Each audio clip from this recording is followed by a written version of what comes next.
Hello everyone, it's Miss Gillin. Welcome back to Lesson 4 of your Evolving Media Radio Unit. Today we are going to be building upon what we looked at in Lesson 3 and thinking about the different factors that affect radio and specifically Radio 1 Breakfast Show. So I hope you're all sitting comfortably. You're going to need a pen and a piece of paper. You also might want to download this table from the PowerPoint.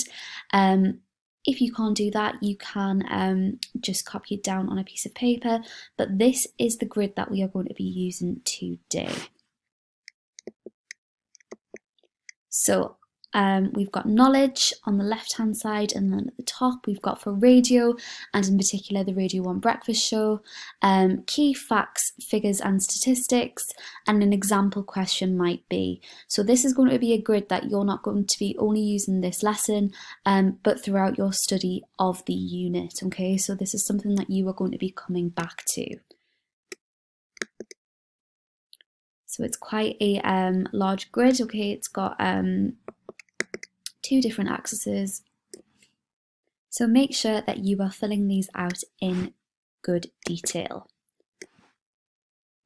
So guys, you are also going to need this grid as well, okay? This should look very familiar to you. It's what we used in the previous lesson in Lesson 3, and this is a grid that we are going to be continuing filling out as we progress throughout this lesson. So, to start us off, we are going to remind ourselves of the Ruthian values that very much underpin the BBC, okay? So these are, of course, inform, educate and entertain. So Radio 1 is one of 10 radio stations produced by the BBC. However, Radio 1 is produced to appeal to 15 to 29-year-olds with a clear focus on younger teenagers.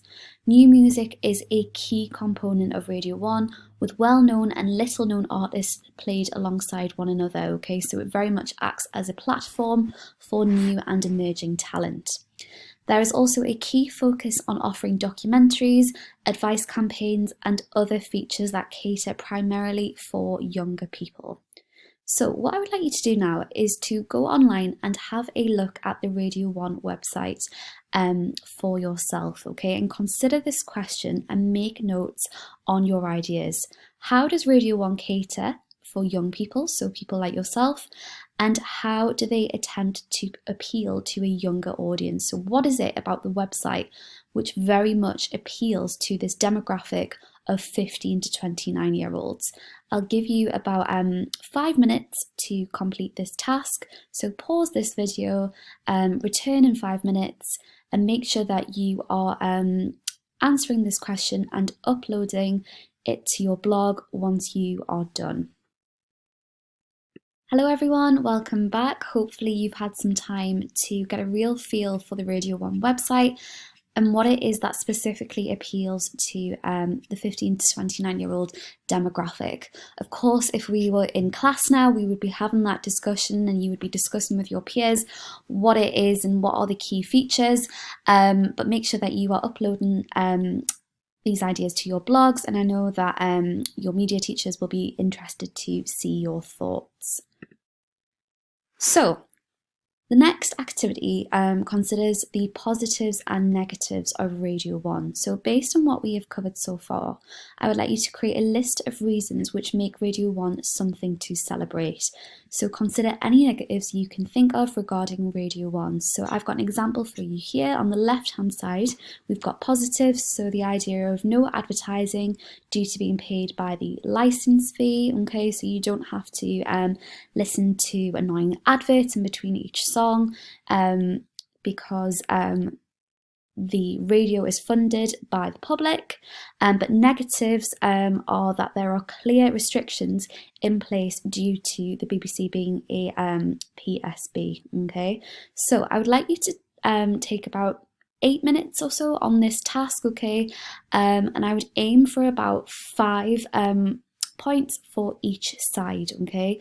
You might want to go through the previous lessons, have a look through your notes, and make sure that this table is really fleshed out, okay? So 8 minutes or so to complete this task. Right guys, welcome back. So just as we looked at the production, distribution and circulation for Minecraft and the Jungle Book, we are going to do exactly the same for this unit. So let's have a look at the production cycle, which is made up of 3 stages. So what I would like you to do is to copy this into your notes and annotate how each of these processes has evolved for the Radio 1 Breakfast Show in the past decade, okay? And in a different colour, I would like you to annotate how this process is different for commercial broadcasters. So at the top, we've got production, okay, the making of the media product.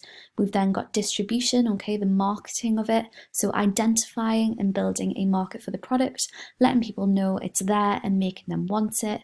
And then we have the circulation, okay, the exchange. So getting it to an audience in exchange for funding.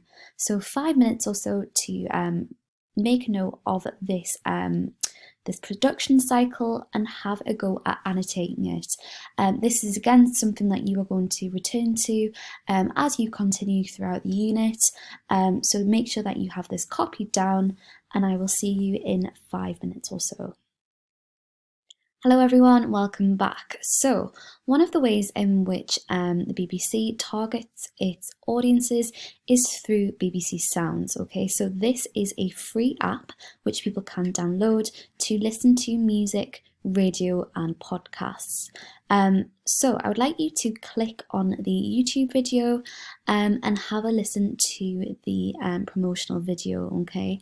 And one of the real sort of selling points of this is that it allows people to have a very personalized experience. So the app formulates different podcasts and different radio shows and music based on your interests. Some cynics might say that the BBC using their licensing fee to pay Kylie Minogue to sing in an elevator is a total waste of money. But I guess that is for you to decide, okay, once you've watched this video. So watch this video, have a think, okay, make some notes, and I will speak to you soon. So guys, what we're going to do now is to return to your table and make notes on the impact of technology on distribution and circulation, okay? So,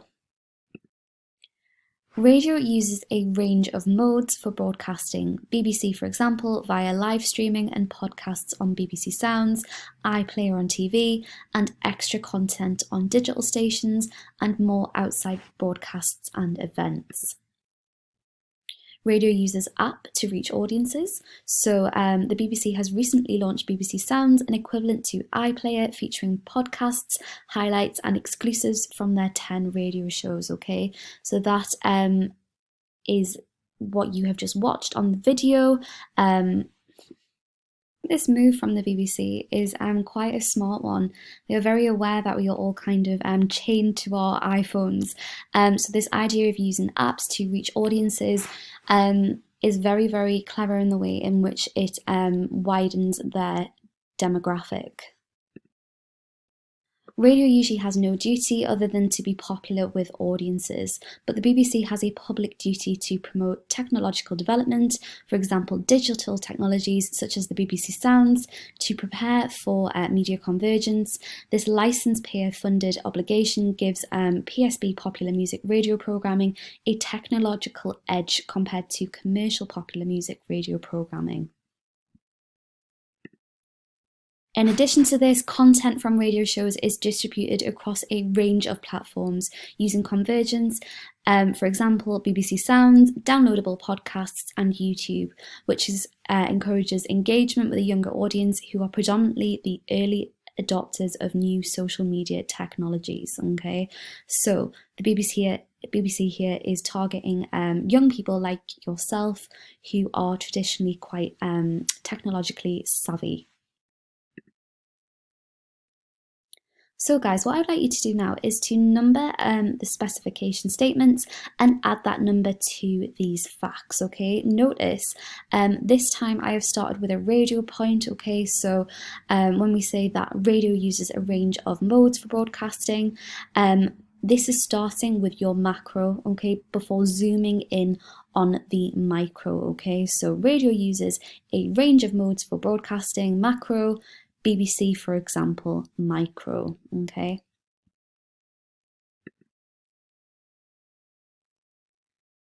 So everybody, in order to give you a little bit of an insight into how you might lay out this information and order it within your graph, this is how it might look, okay? So this is a piece of information about the radio industry, okay? Very general. Radio uses a range of modes for broadcasting, okay? So that belongs here, okay? Processes of production, distribution, and circulation. It belongs here, okay? The relationship of recent technological change and media production, distribution, and circulation. And it belongs here, okay? So how media institutions maintain varieties for audiences globally and nationally through marketing. This is an example about the BBC Breakfast Show, okay? So live streaming and podcasts on BBC Sounds, iPlayer and TV, okay? So this is how your table might look, okay? And remember down this column here, we have example questions, okay? So how does the radio industry distribute and circulate its product to ensure wide audiences, okay? How has changes in technology affected the distribution and circulation of radio shows, and how do radio industries reach and maintain audiences, okay? So this will be really effective when it comes to revising this topic because you can see straight away how this information links to potential exam questions. So guys, in order to fill out this table, you are going to have to go through the previous 30 slides, okay, and select the key information. So if you can, download and save this table. If not, you're going to have to handwrite it, and then if you are downloading it, copy, then paste them into the right boxes. Often you will have the example only, and you will need to convert this to a point about radio in general. You should remember doing this from last week. So, an example, the industry uses other digital platforms to communicate with audiences, is a point that comes from Greg James used Instagram to announce record listening figures, okay? So this task should take you about 10-15 minutes or so, and it might be something as well that you want to complete during your independent study, okay? So pause this video and go through the information of the previous 30 slides and fill out the table. Right guys, the final thing that we are going to continue looking at today is the economic context, okay? So you are going to need this table here. So usually, falling listeners hurts most radio institutions because they are commercial. However, PSB are free from the pressure of ratings-driven advertising revenue, but need to compete for listeners to show that they are still relevant and still current. So some commercial radio stations say BBC has an unfair advantage, and this is stunting growth in the radio market. The BBC can cross-promote across all its media platforms to address failing listener figures. The BBC can continue to invest in content even though listeners are falling, as it doesn't depend on ratings for revenue, okay? So they already have that money from the taxpayers.